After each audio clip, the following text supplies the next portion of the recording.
تاسو ډېر زیات ورانستئ. ګوره ټولې پوښتنې م لیپټاپ باره کې دي. زه منم چې موږ په ټریننګ کې لیپټاپ درکوو، انشاءالله په اوله کې درکوو، او دا لیپټاپ ماته یو لرنان در راکړی، موږ به انشاءالله ښه لیپټاپ ته درکوو.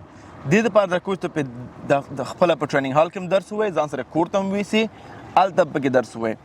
که غواړئ دا ویډیو دې ته ورته نورې ویډیوګانې هم تاسو وګورئ، نو کولی شئ د مونږ یوټیوب چینل سبسکرایب کړئ، هغلته فالو کړئ مونږ یو لرنا پښتو، یو لرنا فارسی او خالي یو لرنا د انګلیش ویډیوګانو دپاره. هدف باید ستا ګور لیپټاپ نه وي، ستا باید هدف د ټریننګ علم زده کول وي، چې ورزش ځان کې پیدا کړي، آنلاین آفلاین کار وکړي، یو ایکس یو واي ډیزاین، ډیجیټل مارکیټینګ، فرنټ اینډ ډیولپمنټ زده کړي.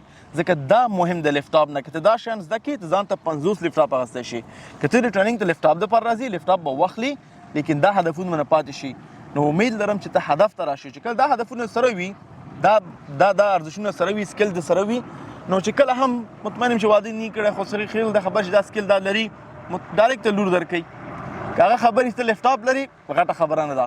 که خبر چې ته فرنټ اینډ ډیولپر یې، مطمئن یم چې یعنې ریباري به ستا ردېږي نه. دا ډېر مهم خبره ده. ګوره نو همدې دپاره نو خویندو 3 ورځې صرف پاتې دي د ثبت نام دپاره. 25 مې آخري ورځ ده. په کابل 8 سړک د تیمني کې موږ ټریننګ ورکوو په مختلف بخشونو کې، خصوصا ورونو خویندو ته چې هغوی وظیفې نه لري. که ته په هېڅ هم نه پوهېږې دې ټریننګ ته راشه، انشاءالله ته به یو ځای کې 6 میاشتې بعد رسېږي، او په هر ځای کې چې وغواړې کار کولی شي. لیکن تکراروم، هدف باید ستا لیپټاپ نه وي، هدف باید ستا دغه ټریننګ زده کول وي چې ځان ته به 2000 نه لیپټاپونه واخلي، او په هر ځای کې د خپل مهارتونه خرڅ کړي، او بدل کې خلک ته یو ښه معاش درکړي.